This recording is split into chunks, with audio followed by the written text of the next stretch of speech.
one of the things I think this is the case anyways, I think people are always looking for an excuse to have their character corrupted. Because if your character is corrupted, then you get to lie, and you get to cheat, and you get to steal, and you get to betray, and you get to act resentfully, and you get to do nothing. And that's all easy. It's easier to lie than to tell the truth. It's easier to do nothing than to do something. So there's always part of you thinking, well, I need a justification for being useless and horrible, because that'd be a lot less work.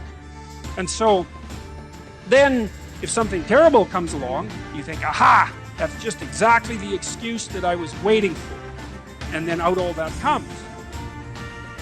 You know, Solzhenitsyn, when he was in the concentration camps in Russia, watching how people behaved, he said that there were people put in the camps who immediately became trustees or guards. And they were even more vicious than the people who had been hired as guards. His idea was that they had collected all that, he called it foulness, if I remember correctly, around them in normal life. But they didn't have the opportunity to express it. But as soon as you gave them the opportunity, it was like, there it was, right away. So one of the messages that seems to echo through these Old Testament stories is that just because something terrible happens to you doesn't mean that you get to wander off the path and make things worse. And maybe it doesn't matter how terrible it is that what happens to you. That's a tough call, you know, because you see people now and then in life who they've really got it rough, man. Like 50 bad things are happening to them at the same time, and you think, well, it's no wonder. If you were bitter and resentful and hostile, it'd be like, yeah, no wonder. But then you meet people, and Solzhenitsyn again talking about this in like Archipelago. He said he met lots of people not lots. He met enough people to impress him in the concentration camp system who didn't allow their misfortunes to corrupt them. And that's something. Because maybe the only real misfortune is to become corrupted. That's a really useful thing to think. You know, maybe the rest of it is trivial in comparison. I know that's a rough thing because you can be in very harsh circumstances, but I do think there's something to that. And the Lord was with Joseph. He was a prosperous man, and he was in the house of his master, the Egyptian. And his master saw that the Lord was with him, and that the Lord made all that he did to prosper in his hand. So that's an echo of the idea that we encountered earlier about walking with God, right? So Adam walked with God before he ate the fruit with Eve, and then he wouldn't walk with God. And then Noah walked with God, and Abraham walked with God. And so the idea is, well, that's that alignment with the highest ideal. I think it's something like that.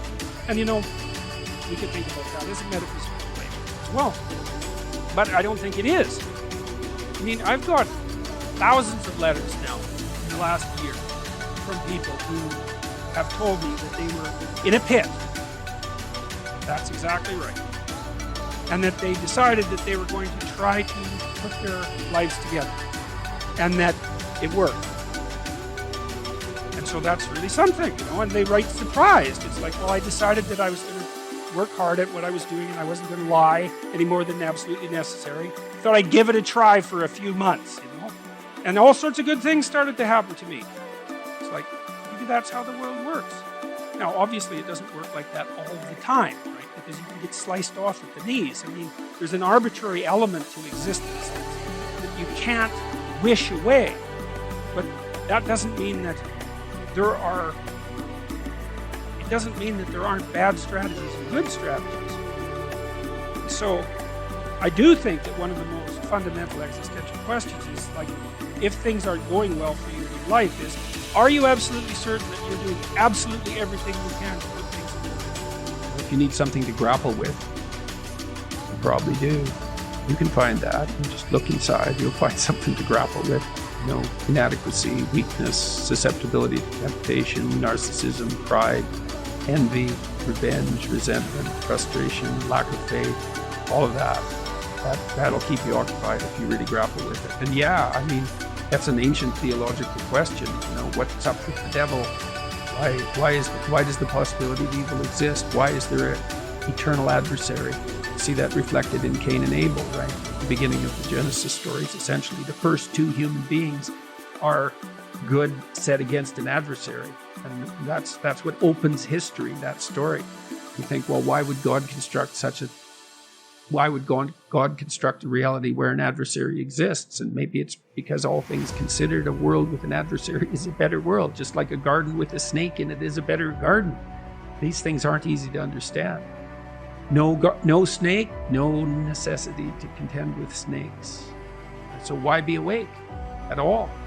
No adversary, no challenge. Why be challenged? Because maybe you're better for the challenge. And maybe that's the challenge, to see if you can be better for the challenge. But that should be internal. Well, fundamentally, if it isn't, you'll find it externally, because you'll demonize someone to turn them into Satan so that you can find an adversary. And then that's very unfortunate for you and for them. That's and the problem. It's just not as big a battle. It's like you battle with someone external who's malevolent, let's say, or you think they are, and usually you've got that mostly wrong, but not always. But if the battle is inside, which is where it's supposed to be, most fundamentally, then it's it is the ultimate challenge. And that's the infinite game. And the external one is battle between good and evil on a playing field of chaos and order. It's the eternal game. And you can play that out in the external world, but part of what the religious enterprise is about, and the Christians have really contributed to this, is the notion that sacred battle is fundamentally spiritual, which is to say, in some sense, fundamentally psychological. It's to be fought on the battleground of the soul, internally. It's a subjective issue. How do you defeat evil? You defeat the evil in your own heart. That is how you do it. And so if that's all being acted out for you in the world, you've misplaced Satan. That's a good way of thinking about it. This is another weakness, I think, of the atheistic position, because it's pretty hard, it's easy in some sense to dispense with belief in the highest good, but it's not so easy to dispense with belief in evil. So that's a big problem. So then where do you localize it? And you can find evidence of it everywhere, certainly in institutions. I mean, that's the whole systemic racism, corrupt patriarchy narrative, is that Satan is to be found at the core of our institutions. And to some degree, that's true, because everything we do is corrupt to some degree. And so then do you fight it sociologically? You're the good person and the institution is Satan? So you're so good, are you? You're so sure of that, are you? You've got everything in order, or do you? And you might say, well, do you have to have everything in order before you fight evil on the sociological front? And the answer is, well, no, because you're never going to have everything in order, but you still shouldn't put the cart before the horse. It's a spiritual battle. And it's taken people thousands and thousands of years to figure this out. Now, first of all, it was the snake. What's evil? What's malevolent? The predatory reptile. Fair enough, man. I mean, we've been fighting with predatory reptiles for 60 million years as mammals. 60 million years. So it's a good first pass approximation. It's the snake, the poisonous snake, the external enemy, the predator. But what about the predator and other people? Oh yeah, that's even worse, man. It's like how predators are one thing, but predatory people, other tribes, man, they're brutal. They're brutal. Well, what about your predatory friend? Oh, that's pretty bad too. The friend who stabs you in the back, the person who betrays you, Judas. God, maybe that's the ultimate snake. Well, how about when you betray yourself? Oh, yeah. Do you want to see, there's this association that's very strange that occurred in the development of Christian thought between the snake in the Garden of Eden and Satan. There's no indication in the original story that the snake has anything to do with the Lord of all evil. It's a very weird conclusion that's been drawn. It's almost extra biblical, because there's almost no mention of Satan in the Bible at all, much less any direct connection between the serpent and Satan. It's a very, very strange idea, but it's part of this psychologization of evil. Like, what's the ultimate predator? What's the ultimate predator? What's the enemy you harbor in your own heart who hates you? That's the ultimate predator. There's these images of Mary with her head in the stars and baby in her arms and her foot on a snake. Like, well, that's the eternal feminine. Her head's in the stars because she's oriented towards the highest good and she's protecting her infant from predators. That could be an actual predator. That's been the case throughout not just human history, but mammalian history. Could be other people who are predators. Could be men who are predators.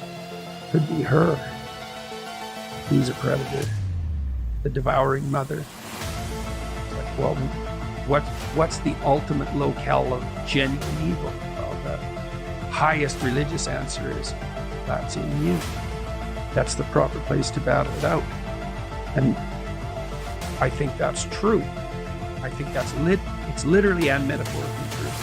And I was convinced of that in part because of Solzhenitsyn's writings, because Solzhenitsyn identified the totalitarian state with the willingness of the subjects of that state, the subjects and the perpetrators at the same time, to live by lies. No totalitarian state if people don't lie. And every time you lie in support of the totalitarian state, then you're the perpetrator. And that's a psychological issue. It's like, you're going to lie to get along or not? Say, well, what does it matter? I'll go along with it. It's okay. We'll see how it matters, because it matters. And that's all a psychodrama as far as I'm concerned. But fundamentally, when it's properly placed, you've got plenty of problems to take care of on your own front. And that's where you should concentrate your efforts.